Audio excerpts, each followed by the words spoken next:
The first thing I noticed was the badge. It was crooked, plastic, and clipped to a jacket that still had a retail crease down the sleeve. The second thing I noticed was the man wearing it standing on my gravel driveway at sunrise, flanked by another guy who looked like he'd practiced looking tough in a mirror but forgot to practice blinking. By the time they announced themselves as HOA Enforcement Officers, I was already smiling, because real cops don't start a confrontation by asking permission to be intimidating. I live on the far edge of a semi-rural development, the kind of place where the HOA pretends it's a gated community but still relies on county roads and volunteer fire services. My property backs into a stretch of land that the HOA never managed to control, and that fact has bothered them for years.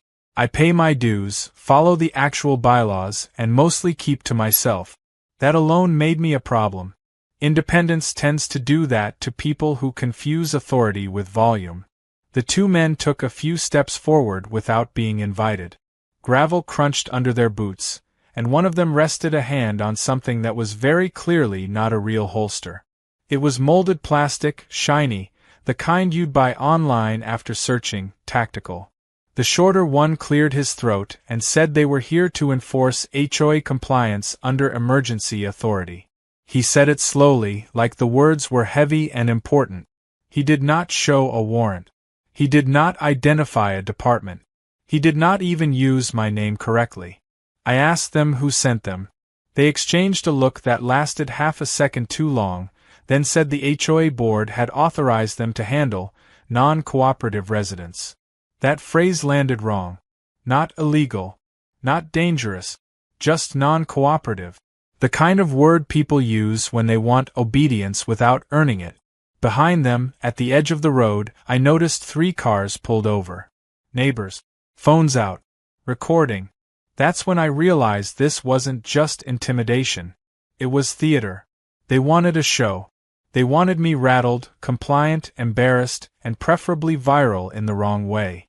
I told them to leave my property. The taller one laughed and stepped closer. He said they had the same authority as law enforcement within HOA jurisdiction.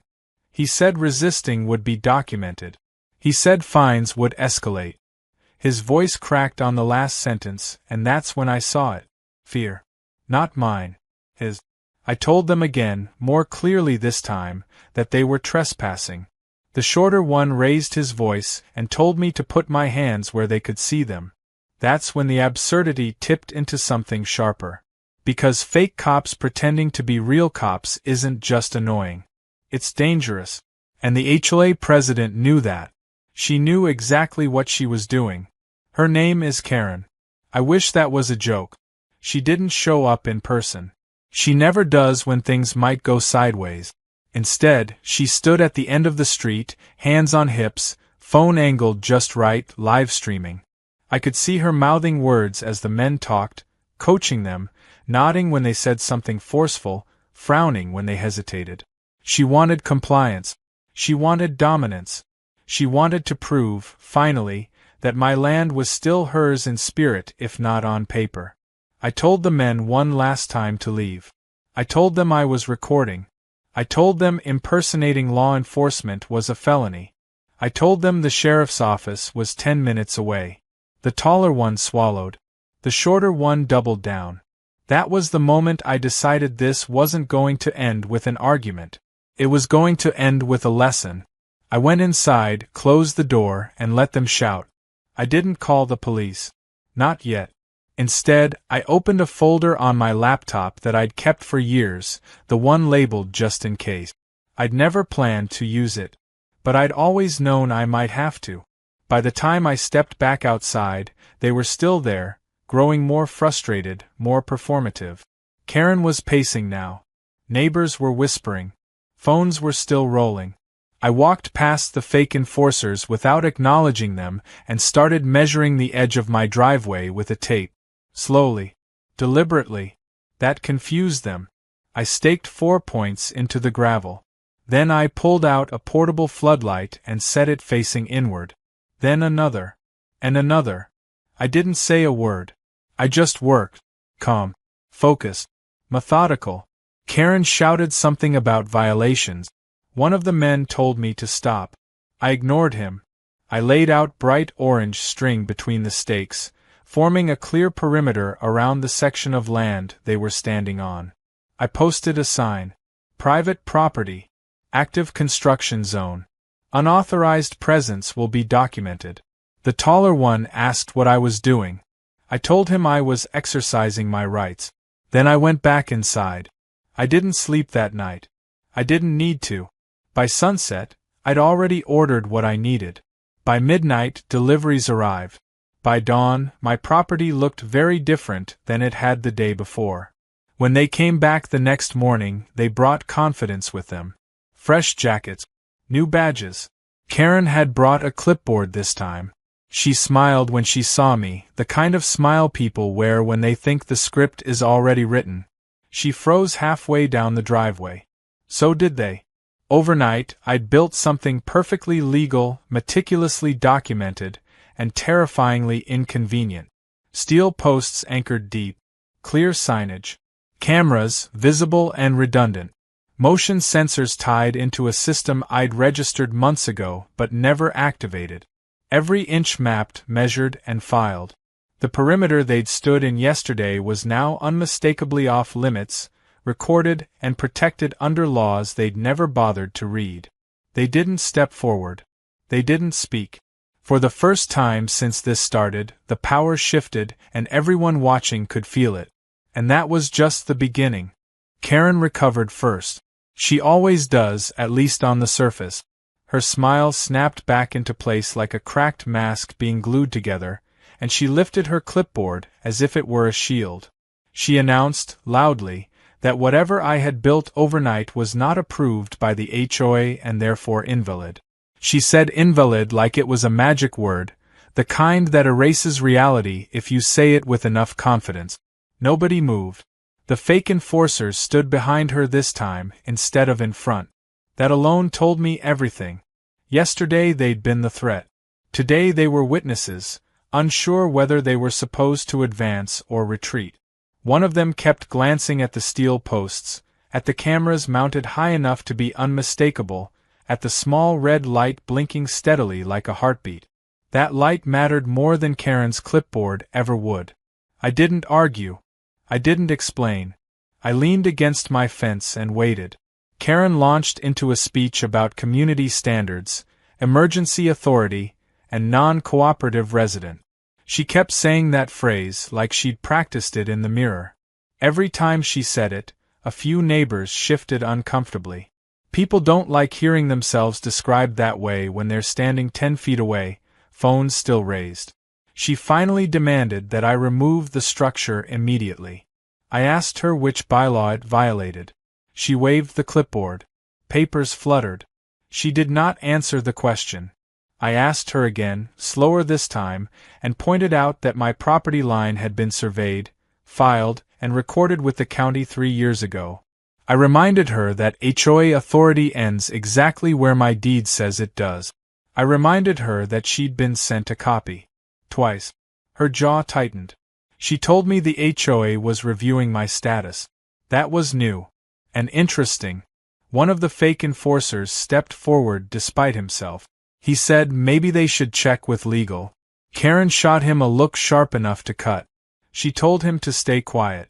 He did, but not before glancing back at the road where a real county truck had slowed, the driver clearly curious about the crowd. Karen pivoted. She accused me of harassment. She accused me of threatening behavior.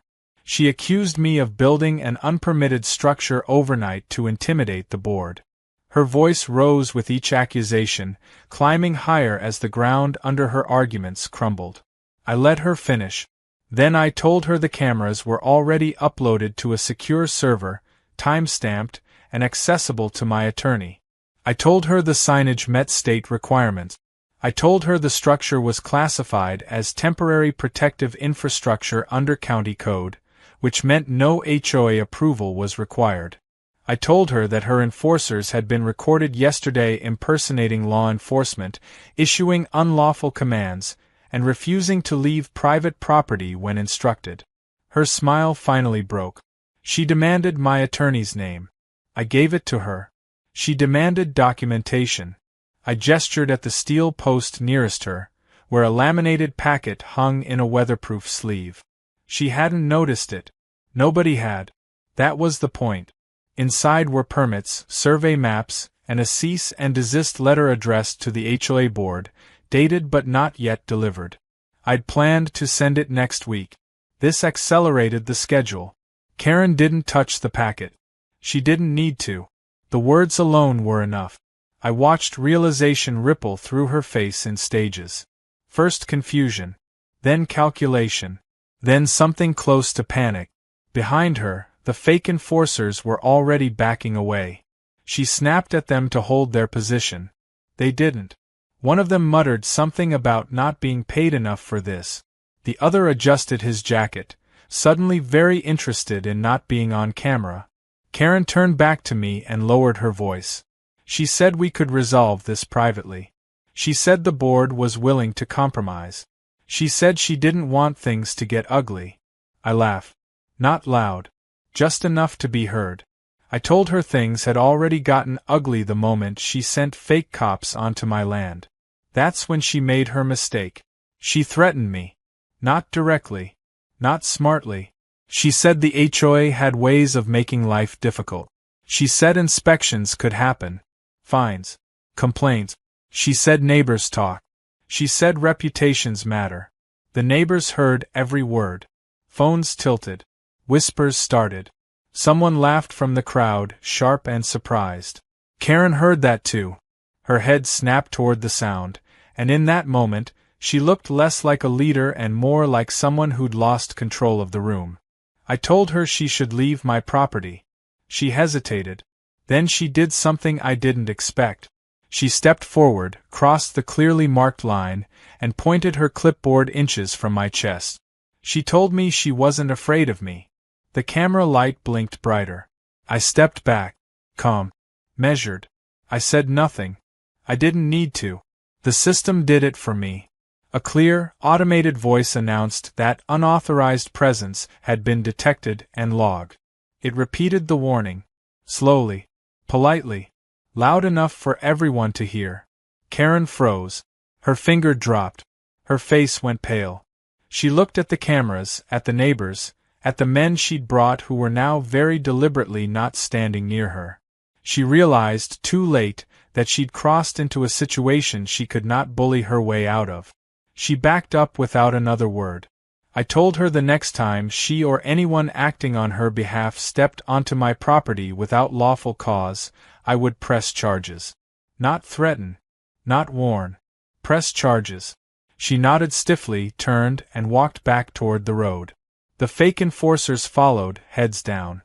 The crowd began to disperse, buzzing with energy, replaying the moment over and over in excited fragments. I stood there long after they left, watching the dust settle. That afternoon, the HOA sent me an email. By evening, my attorney called. By nightfall, I realized something important. Karen wasn't done. And neither was I. The HOA email arrived at exactly 2:17 p.m., which told me Karen had spent her lunch hour pacing and dictating instead of eating. It was long, aggressive, and stuffed with legal-sounding phrases that didn't actually say anything. Emergency compliance review. Temporary suspension of privileges. Ongoing investigation. It ended with a demand that I attend a mandatory board hearing that same evening. I forwarded it to my attorney and went back to work. By the time my phone rang, I already knew what he was going to say. He laughed first, which helped. Then he told me not to attend anything, not to engage directly, and to keep documenting everything. He also told me something else, something Karen hadn't counted on. The impersonation issue wasn't small. The county took that very seriously. Especially when there were witnesses. That explained why, less than an hour later, a county code enforcement truck pulled into my driveway. This time, the badge was real. The posture was relaxed. The officer asked permission before stepping past the line. He shook my hand, introduced himself, and said he was responding to multiple calls about a disturbance involving false representation of authority. Multiple calls meant neighbors. I walked him through everything.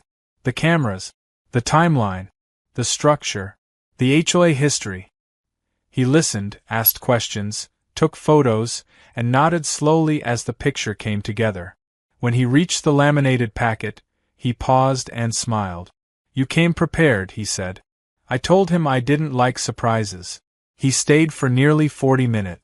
When he left, he told me I'd done nothing wrong, that the structure was compliant, and that if anyone returned claiming authority without credentials, I should call it in immediately. He also said something that stuck with me. "She's going to escalate before she backs down." He was right. That evening, Karen tried a different angle. She didn't come in person. Instead, she sent people. Not fake cops this time. Neighbors. Friendly faces I recognized from block parties and HOA meetings. People who waved before asking me to cut my grass a certain way. The first one stopped at the edge of the line and said she was just checking in. She asked if everything was okay. Her eyes kept darting to the cameras. I told her everything was fine. She lingered, clearly wanting to say something else, then finally admitted the board was concerned about my behavior. I asked her what behavior. She said I was being confrontational. I asked if standing on my own property counted as confrontation now. She didn't answer. She left quickly after that. The second neighbor wasn't as polite. He accused me of making the community look bad. He said people were talking. He said Karen was under a lot of stress. He said maybe I should just tear it all down and let things go back to normal. I told him normal included fake cops and threat. He didn't like that. He raised his voice. He stepped closer than he should have. The system announced the boundary warning again. He jumped like he'd been stung and backed up, swearing under his breath. That interaction was recorded too. By sunset, I had a pattern. Karen was sending pressure in waves, hoping something would crack. A temper. A mistake. A single bad clip she could spin. She wanted me emotional. Unstable. Anything but calm. So I stayed calm. That night, I added something new. Not visible from the road. Not dramatic. Just effective. I activated the shared access feed I'd offered to the county earlier that day. One button. One confirmation. From that moment on, any flagged incident on my property would be available to them in real time. I slept better than I had in weeks. The next morning, the HOA made their boldest move yet. At 9:03 a.m., a contractor truck pulled up to my driveway. Logo on the side. Hard hats. Clipboards. Karen herself stood with them, arms crossed, confidence back in full force. She announced that the HOA had ordered an immediate inspection and partial removal of my structure for safety violations. She didn't wait for permission. One of the contractors stepped forward, foot crossing the line. The warning triggered instantly. He stopped. Looked at Karen. Looked at me. She told him to proceed. He asked if she had written authorization and property access rights. She snapped that it was handled. He hesitated. Long enough. I told him, clearly and loudly, that he did not have permission to enter my property and that proceeding would make him personally liable for trespass. I also told him everything was being recorded and shared.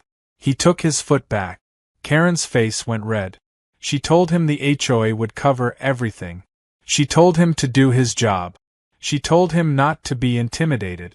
He asked her if the HOA would cover legal fees. Silence. He shook his head, apologized to me, and walked back to the truck. The second contractor followed without a word. The truck pulled away, leaving Karen standing alone at the edge of my driveway, exposed in front of half the neighborhood. That's when she lost control. She started shouting about authority, about respect, about how people like me thought rules didn't apply to us. Her voice echoed down the road. Doors opened. More phones came out. She pointed at my cameras and called them illegal. She accused me of spying. She accused me of targeting her. I didn't respond. I didn't need to. Because right then, a sheriff's cruiser turned the corner. Karen froze mid-sentence. The deputy stepped out, calm, professional, already aware of the situation. He spoke to her first. Asked for identification. Asked what authority she was acting under. Asked why there had been reports of impersonation, harassment, and attempted unlawful entry. Karen talked fast. Too fast. The deputy listened, then turned to me. Asked if I wanted to file a formal complaint. I said yes. Karen's mouth opened, then closed. The realization hit her all at once. This wasn't an HOA matter anymore. It was public. Documented. Escalated beyond her reach. The deputy took statements. Names. Times. Witnesses stepped forward willingly. Neighbors she thought were on her side suddenly remembered things differently. When the cruiser finally pulled away, Karen didn't follow it.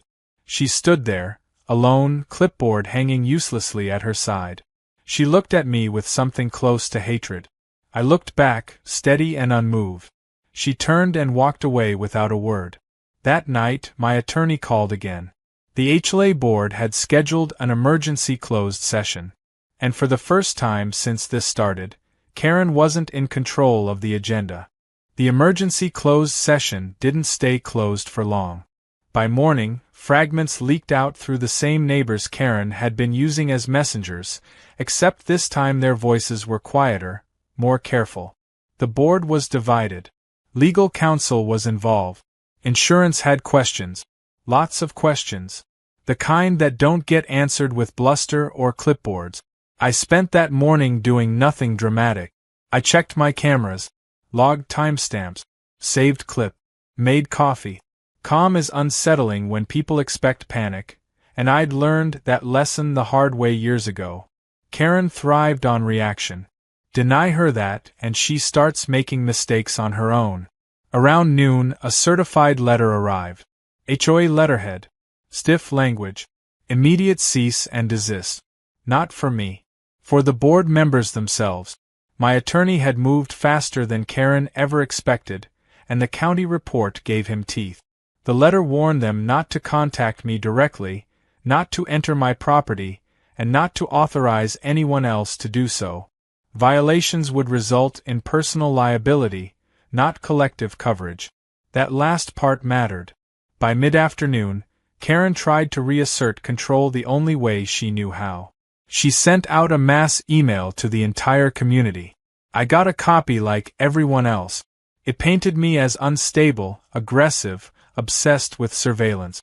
It framed her actions as protective, responsible, misunderstood. She avoided specifics. She always did when facts might interfere with narrative. What she didn't realize was that my neighbors had eyes. They'd seen the fake enforcers, the contractor retreat, the sheriff's cruiser. They'd heard the automated warnings. They'd watched her threaten me on camera. No amount of carefully worded email could overwrite that memory. Replies started coming in. Not to me. To the board. People asked why there were fake cops. Why the HOA hired them. Why no one had been informed. Why Karen had acted alone. Why dues were being used this way. Why the HOA insurance hadn't been notified before escalation. Questions multiplied faster than explanations. That's when Karen showed up again. Not at my driveway this time. At the edge of the road. No clipboard. No entourage. Just her phone and that same brittle smile. She called out to me, using my name correctly for the first time. Said she wanted to talk like adult. Said this had all gotten out of hand. I didn't cross the line. Neither did she. She apologized. Sort of. Not for what she did, but for how it looked. She said emotions had run high. She said misunderstandings happened. She said the board wanted to move forward peacefully. I asked her if she was recording. She hesitated. I smiled. She lowered the phone. That alone told me everything I needed to know. She said the board was willing to waive future fines. Willing to revisit certain rules. Willing to compromise if I dismantled the structure and agreed to mediation. She framed it like generosity. Like she was offering me a lifeline. I told her no. Not angrily. Not smugly. Just no. Her face hardened. She warned me that dragging this out would be costly. She warned me that people with influence didn't like being challenged. She warned me that winning small battles didn't mean winning the war. I reminded her she no longer had authority to speak to me directly. She flinched at that. Just slightly.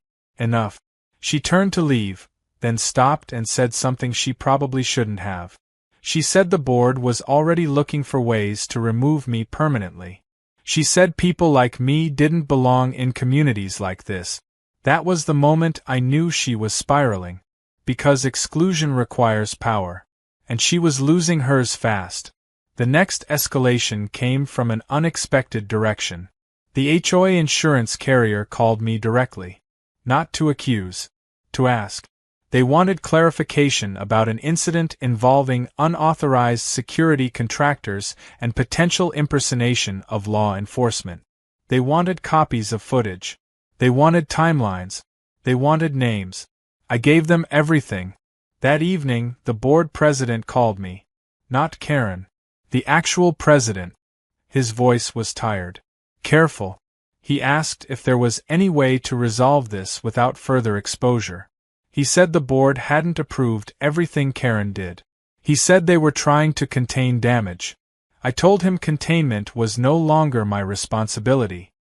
He sighed and said Karen had been suspended pending investigation. I said nothing. He asked what I wanted. I told him exactly what I wanted. Written acknowledgement of my property rights, formal apology, public correction of the false statements, and a permanent restriction preventing Karen from acting in any enforcement or representational capacity regarding my property. He was quiet for a long time. He said he'd bring it to the board. The following morning, a notice went up on the HOA bulletin board. Temporary reassignment of duties. Pending review. Karen's name was absent. People stopped whispering and started speculating openly. Some were sympathetic. Most weren't. Authority loses its shine quickly when fear stops backing it. Karen didn't come back to my driveway after that. But she didn't disappear either. Because people like her don't stop when they're wrong. They stop when they're exposed. And she was running out of places to hide. Karen resurfaced the way cornered people usually do, indirectly and with just enough deniability to pretend innocence later. I didn't see her for 2 days after the bulletin notice went up, and those 2 days were the quietest the neighborhood had been in months. No messengers, no emails, no surprise visitors hovering at the edge of my driveway. Just silence, heavy and unnatural, like the air before a storm. The first sign that silence was breaking came from my phone. A neighbor texted me asking if I'd hired private security. Another asked why a drone had been flying near the back fence. A third asked, very carefully, if I'd noticed anyone watching my house at night. None of them accused. They were checking facts. That alone told me Karen was talking again, just not loudly. That evening, I reviewed my footage more closely than usual. Nothing on my property line. No breaches. No contractors. No uniformed pretenders. But there were gaps at the perimeter, just beyond where my cameras covered public space. Movement that stopped when lights came on. A drone shadow passing once, high and fast, clearly not registered to my system. Karen had switched tactics. If she couldn't intimidate me directly, she'd poison the well instead. The next HOA communication confirmed it. Another mass email, this one shorter, more careful, and far more dangerous.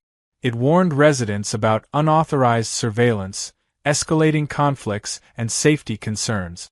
It never named me, but it didn't have to. It encouraged residents to report suspicious activity to the board. Not the police. The board. That distinction mattered. I forwarded the email to my attorney and the county officer who'd visited earlier in the week. Both replies came back fast. Neither was amused. By the following morning, the insurance carrier had sent a second request, more urgent this time. Apparently, Karen had contacted them directly. Not through the board. Not through legal. She'd framed my cameras and perimeter as a liability risk, claiming they endangered residents and violated privacy laws. That was a mistake. Because insurance companies don't like surprises, and they really don't like being misled. They asked for proof. She had none. I had everything. Footage, permits, notices, timelines, emails, the impersonation report, the sheriff's incident number. Every escalation neatly documented, each one initiated by her.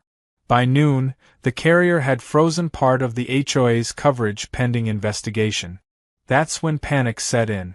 Board members started reaching out individually. Some apologetic, some defensive, some just scared.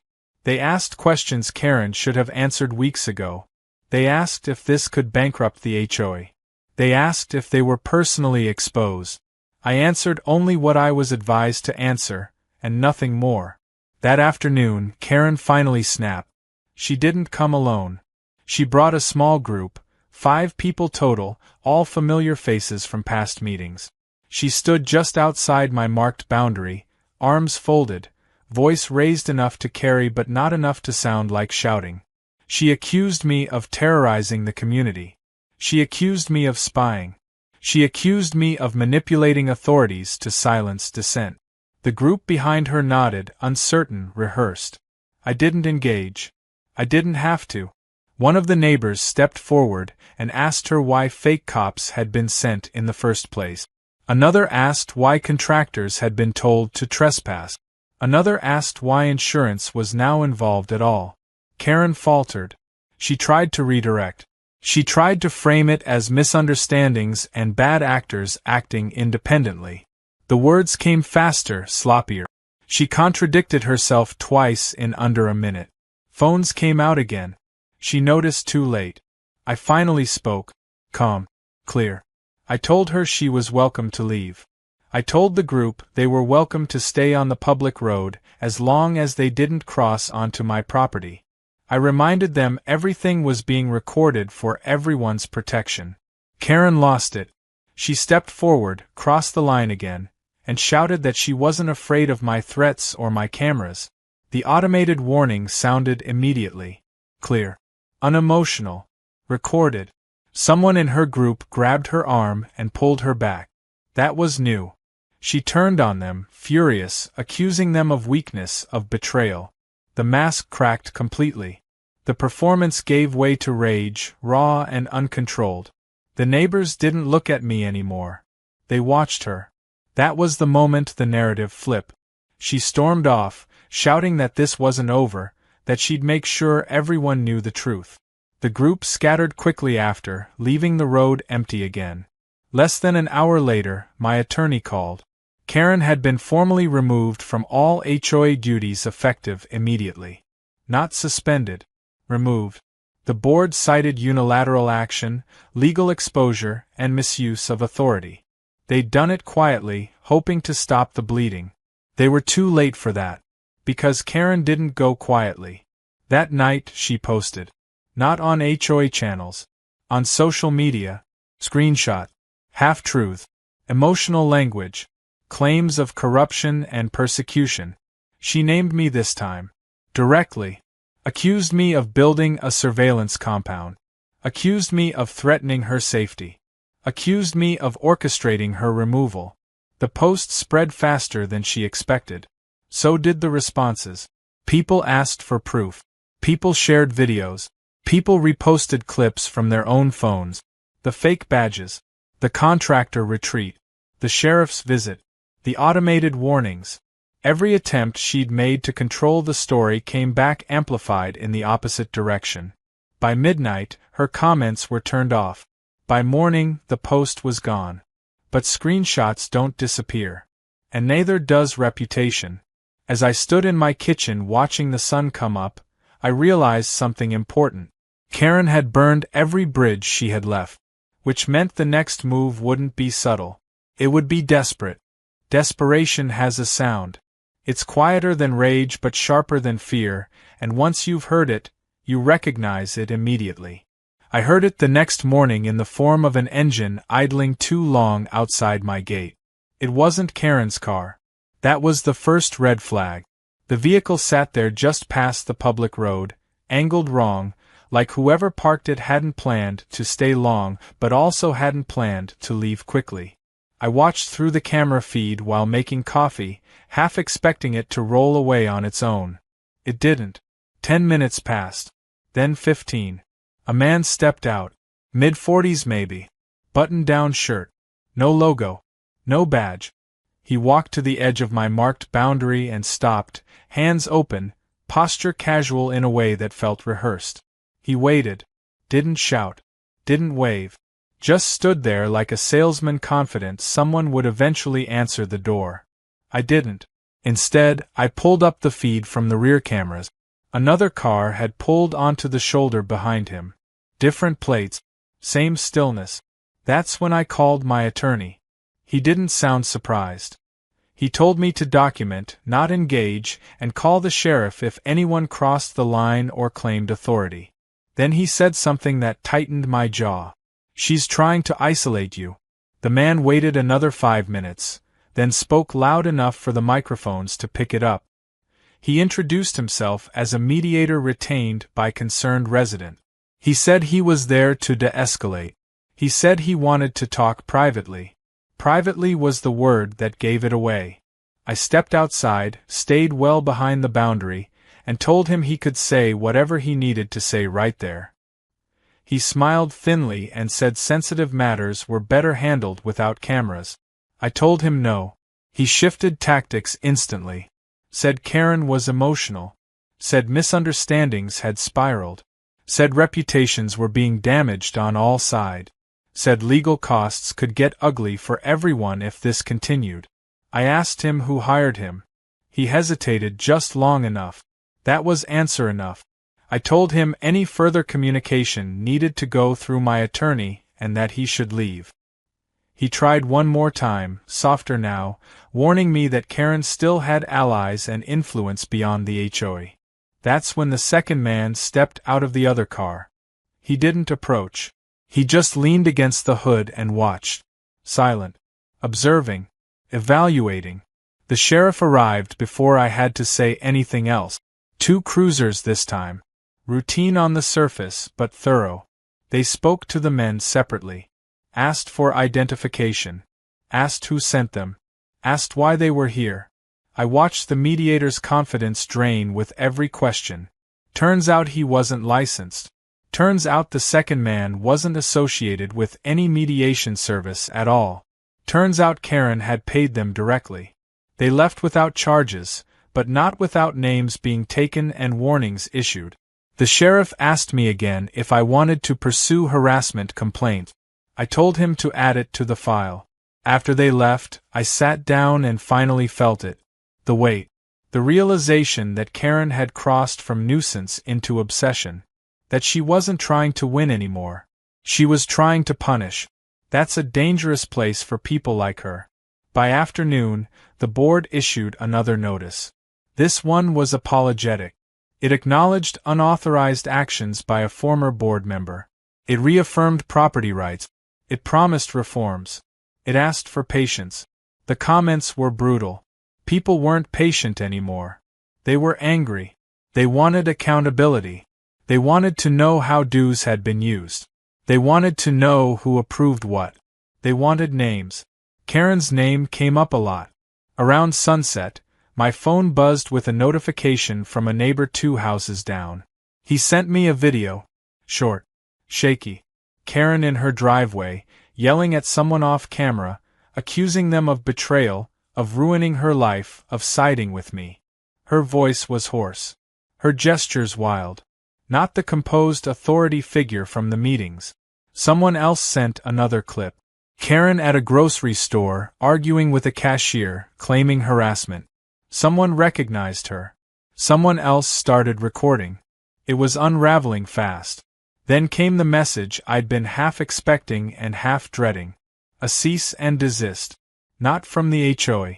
From Karen personally. Hand-delivered to my mailbox, unsigned by any law firm, filled with legal threats that didn't hold water. It accused me of defamation, emotional distress, stalking, and conspiracy. It demanded I dismantle my system and issue a public apology within 48 hours. I forwarded it to my attorney without comment. He called me back laughing so hard he had to catch his breath. Then he told me the truth I needed to hear. She's incriminating herself. That night, Karen made her final mistake. She showed up again. No crowd. No entourage. Just her, after dark, standing at the edge of my boundary with her phone held low, recording anyway. She shouted my name. She accused me of destroying her life. She said I'd planned this from the start. She demanded I come out and face her. I didn't. The warning sounded. Calm. Automated. Unyielding. She screamed over it, crossed the line, and kicked one of the steel posts. The system logged the breach. The cameras caught everything. Her face. Her voice. Her actions. The sheriff arrived faster than before. This time, they didn't just talk. They asked her to turn around. As they put the cuffs on, she looked straight at my cameras, eyes wide, disbelief etched across her face. She shouted that this wasn't fair. That she was the victim. That I'd set her up. I stood on my porch, silent, watching the inevitable conclusion of a story she'd written herself. As the cruiser pulled away, lights flashing softly into the night, I knew one thing for certain. Whatever she tried next wouldn't matter. Because the truth had finally caught up to her. And it wasn't done yet. The morning after Karen was arrested felt unreal, like the neighborhood had collectively woken up from a bad dream and needed a few hours to remember how reality worked. Cars passed my house slower than usual. People waved awkwardly, unsure whether acknowledging me meant taking a side. I didn't mind. Sides had already been taken whether anyone wanted to admit it or not. The news traveled fast. Not television fast, but community fast, which is somehow more thorough. By mid-morning, everyone knew she'd been taken in for trespass, harassment, and disorderly conduct. By lunchtime, people knew about the prior reports, the impersonation angle, and the unlicensed mediator. By evening, the story had grown a spine. The HOA board called an open meeting. That alone was unprecedented. They scheduled it for the community center, early evening, and sent out a notice stressing transparency, accountability, and corrective action. Karen's name was not mentioned once in the announcement, which only made it louder in people's minds. I went. Not because I had to, but because I wanted to see what accountability looked like when it wasn't optional. The room was packed. Standing room only. People who never showed up for meetings were suddenly very interested in bylaws and budget. The board sat at the front looking smaller than usual, papers stacked neatly in front of them like shields. The president opened with an apology, voice tight, admitting that mistakes had been made and that trust had been damaged. That set the tone. Hands shot up immediately. People demanded explanations. Who approved the fake enforcers? Who hired the contractors? Who contacted insurance without board approval? Why dues were used to escalate a personal vendetta? Why residents weren't informed sooner? Each answer peeled back another layer. Karen had acted alone more often than not. She'd leaned on vague emergency powers that didn't exist. She'd bypassed votes. She'd used board letterhead without authorization. She'd hired outside parties directly and submitted reimbursements afterward. She'd framed opposition as threats and painted herself as the only one brave enough to act. The room didn't erupt. It went quiet. That kind of silence is worse. Then the insurance representative spoke. Not in person, but through a statement read aloud. Coverage was still frozen pending investigation. Any further unauthorized enforcement actions could void the policy entirely. Individual liability was now a real possibility for board members who failed to intervene. That changed the energy completely. Someone asked if Karen would be reinstated. The president said no. Someone asked if legal action was being considered against her. The president said the board was cooperating with authorities. Someone asked about me. All eyes turned. I stood slowly, every movement deliberate. I didn't raise my voice. I didn't posture. I said I never wanted a fight, never wanted control, never wanted drama. I wanted to be left alone on my own property. I said I documented everything because I was forced to. I said I escalated only when escalation was brought to my door. I told them the truth. People nodded. Some looked ashamed. Others looked angry, but not at me. The meeting ended with motions. Karen was formally removed from the board. Policies were rewritten on the spot. Oversight committees were proposed. The board agreed to release a public statement correcting false claims and acknowledging wrongdoing.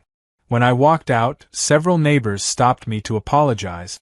Some admitted they'd believed Karen at first. Some said they'd been afraid to speak up. Some said they'd seen signs but ignored them because it was easier. I told them I understood. That was true. The consequences didn't stop there. The county followed up. The impersonation case expanded. Those fake enforcers were questioned again. The unlicensed mediator was fined. Karen's personal cease and desist came back to her in the form of a formal warning about frivolous legal threat. Her social media silence didn't last. She resurfaced with a new narrative, one that painted her as persecuted, misunderstood, targeted by powerful interests. It didn't land. The receipts were everywhere now. Videos, emails, public statements. Her story had too many holes. Then came the civil side. My attorney filed. Not aggressively. Precisely. Harassment. Trespass. Defamation. Intentional infliction of distress. Each claim backed by dates, footage, witnesses, and official reports. We didn't rush. We didn't threaten. We just moved forward.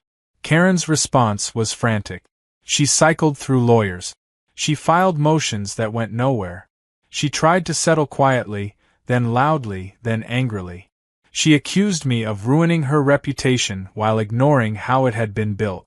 One afternoon, weeks later, I received a letter from her attorney. An actual one this time. It asked for mediation. Real mediation. Licensed. Neutral.